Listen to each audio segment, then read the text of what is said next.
Hello students, आज का हमारा टॉपिक है fundamental rights in Indian constitution. हम इसके पहले पार्ट में कर चुके हैं कि हमारे जो संविधान के कॉन्स्टिट्यूशन के जो फंडामेंटल राइट्स हैं उनको संविधान में शामिल करने के क्या कारण थे, और इसके साथ ही हम कर चुके हैं फंडामेंटल राइट्स की क्या विशेषताएं हैं, क्या फीचर्स हैं। आज इसका पार्ट 2 है जिसमें हम इन सभी फंडामेंटल राइट्स की बात करेंगे। सबसे पहले ये जानना ज़रूरी है कि संविधान के तीसरे भाग में part 3 of Indian constitution contains fundamental rights, जो कि आर्टिकल 12 से लेकर 35 तक है, जिसमें जब संविधान बना तो 7 अधिकार थे। देयर वर 7 फंडामेंटल राइट्स, लेकिन 44th अमेंडमेंट एक्ट के बाद अब सिर्फ 6 अधिकार रह गए हैं। तो कौन कौन से हैं? Number 1, right to equality, article 14 से 18, right to liberty, article 19 to 22, article right against exploitation, शोषण के विरुद्ध अधिकार, आर्टिकल 23 और 24, right to freedom of religion, article 25 और 28, cultural and educational rights, article 29 and 30, और सबसे बढ़कर राइट टू कॉन्स्टिट्यूशनल रेमेडीज, संवैधानिक उपचारों का अधिकार, आर्टिकल 32।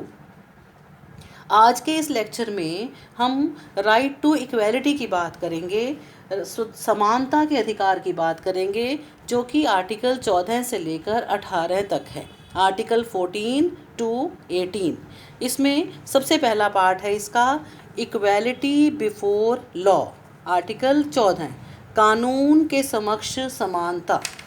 कानून के समक्ष समानता का क्या अर्थ है कि the state shall not deny to any person equality before the law. साथ ही दूसरी चीज़ क्या है? और equal protection of law within the territory of India. दो पार्ट्स हैं इसके कि राज्य सभी को, किसी को भी समानता के अधिकार से वंचित नहीं करेगा, और सभी को जो भारत के क्षेत्र में रहने वाले हैं उन्हें सभी को कानून का समान संरक्षण दिया जाएगा। Equal protection of law, among equals law should be equal and equally administered. बराबरी के लोगों में, समान लोगों में कानून समान होना चाहिए और समान रूप से उसे लागू किया जाना चाहिए। तो ये जो आर्टिकल है 14, ये समानता की बात करता है, लेकिन इसकी कुछ एक्सेप्शंस हैं। ये कोई अपने आप में पूर्ण कानून नहीं है, पूर्ण अधिकार नहीं है, एब्सोल्यूट राइट नहीं है, इसके अपवाद हैं। कौन कौन से अपवाद हैं? प्रेसिडेंट और governor of a state is not answerable to court of law for exercising their executive powers. President या राज्यपाल, राष्ट्रपति या राज्यपाल अपने पद पर रहते हुए अपनी कार्यकारी शक्तियों का उपयोग करते हुए जो कार्य करते हैं उनके लिए उन्हें अदालत में उत्तरदायी नहीं ठहराया जा सकता। Secondly, no criminal proceedings against president और गवर्नर ड्यूरिंग देयर टेन्योर। जब वो अपने पद पर हैं, उनकी कार्य की अवधि के दौरान उन पर कोई मुकदमा नहीं चलाया जा सकता, कोई आपराधिक मुकदमा नहीं चलाया जा सकता। साथ ही नो सिविल प्रोसीडिंग्स, जब तक कि उन्हें 2 महीने का नोटिस ना दे दिया जाए तब तक उनके खिलाफ कोई दीवानी मुकदमा भी नहीं चलाया जा सकता। और इसके साथ ही foreign diplomats, leaders or heads of the state on their official visit to India are not answerable in local courts। जो हमारे यहाँ पर अदालतें हैं उनमें विदेशी राजदूतों या विदेशी राज्य के प्रतिनिधियों या उनके अध्यक्षों के खिलाफ कोई भी मुकदमा नहीं चलाया जाएगा। उसके बाद नेक्स्ट आर्टिकल है इस हमारे समानता के अधिकार में, प्रोटेक्शन प्रोहिबिशन ऑफ डिस्क्रिमिनेशन, भेदभाव की मनाही, article 15। No discrimination by state on the basis of religion, origin, caste, colour, creed और birth place. All have equal access to shops, restaurants, entertainment places. किसी भी तरह के भेदभाव की मनाही है। किसी भी नागरिक के विरुद्ध किसी भी नागरिक को किसी तरह का भेदभाव उसके साथ नहीं किया जा सकता। धर्म के आधार पर, मूल के आधार पर, कास्ट के आधार पर, रंग, जाति या जन्म स्थान के आधार पर सभी को दुकानें, कोई रेस्टोरेंट्स हैं, कोई मनोरंजन के स्थान हैं, सब जगह जाने की, कुएं, तालाब, सब जगह जाने की पूरी छूट है। लेकिन साथ ही इस अधिकार के कुछ अपवाद हैं, कुछ एक्सेप्शंस हैं। क्या एक्सेप्शंस हैं? कि state can make special provisions for women, children, backward classes, एससीज एंड एसटीज। राज्य अगर चाहे स्त्रियों, बच्चों के हितों के लिए या अनुसूचित जातियों, पिछड़ी जातियों, अनुसूचित कबीलों के लोगों के लिए कोई भी ऐसा कानून बना सकता है जो उन्हें कोई विशेष अधिकार प्रदान करता हो। Next part of the right to equality is equality of opportunity in public employment, जो कि आर्टिकल 16 है। सार्वजनिक रोजगार में, सरकारी रोजगार में अवसरों की समानता का अधिकार। It prevents the state from any discrimination on the grounds of religion, race, caste, sex, descent, place of birth in the matters of public employment. इसका अर्थ ये है कि सरकारी रोजगार में नियुक्तियों के समय किसी तरह का कोई भेदभाव नहीं किया जा सकता। धर्म के आधार पर, जाति के आधार पर, लिंग के आधार पर, प्लेस ऑफ बर्थ के आधार पर या उनके मूल के आधार पर किसी तरह का कोई भेदभाव नहीं हो सकता। सभी को बराबरी का अधिकार है, अवसरों की समानता। लेकिन इसकी एक्सेप्शंस क्या हैं? कि eligibility of residence for central, state और local government post can be described by the government.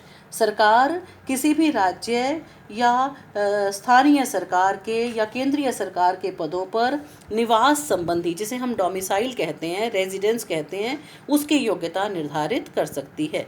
इसके साथ ही reservation for backward classes, under represented sections, जैसे अनुसूचित जातियां हैं या जनजातियां हैं, उनकी व्यवस्था विधानपालिका अपने कानून के अनुसार कर सकती है।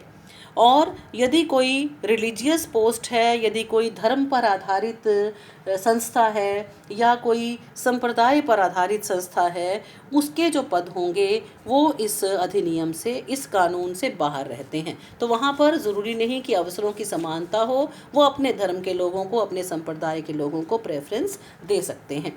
Next is abolition of untouchability, article 17, छुआछूत की समाप्ति, छुआछूत की मनाही।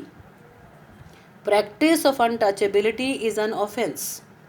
छुआछूत अपराध है और कोई भी जो इस छुआछूत का व्यवहार करता है उसे कानून के अंतर्गत सज़ा दी जा सकती है। इसी अधिकार को और इंश्योर करने के लिए 1955 में एक अधिनियम पास हुआ था, अनटचेबिलिटी ऑफेंसेस एक्ट 1955, जिसमें जो छुआछूत में विश्वास करता है उसे जुर्माना हो सकता है और कैद हो सकती है। सरकार अपने कानून के अनुसार निश्चित करती है कि कितना जुर्माना और कितनी कैद की जाएगी। इसी को और मजबूत बनाने के लिए the protection of civil rights, PCR 1976 में पास किया गया था, नागरिक अधिकारों का संरक्षण अधिनियम। Last part of right to equality is abolition of titles, article 18। 18वां अनुच्छेद जो है हमारे संविधान का, वो उपाधियों की समाप्ति की बात करता है कि नो टाइटल एक्सेप्ट एजुकेशन और military related can be endowed upon any person. किसी भी तरह का कोई उपाधि, कोई भी टाइटल एजुकेशन और मिलिट्री के अलावा नहीं दिया जाएगा। Indian citizen will not receive any title from foreign state. Anyone appointed on any post under state cannot receive any title, gift or any remuneration from foreign state. विदेश से किसी भी तरह का कोई उपाधि, कोई उपहार, कोई मुआवजा वह लोग प्राप्त नहीं कर सकते हैं जो राज्य में सरकार के अधीन किसी भी पोस्ट पर काम करते हैं। लेकिन इसके अलावा जो भारत रत्न है, पद्म विभूषण है, पद्म भूषण है, पद्मश्री, ये इस आर्टिकल की एक्सेप्शंस हैं, ये दिए जा सकते हैं सरकार के द्वारा। तो ये हमारे आर्टिकल्स हैं 14 से लेकर 18 तक। Article 14 to 15 are concerned with the right to equality. Next rights we will discuss in the next lesson. Thank you.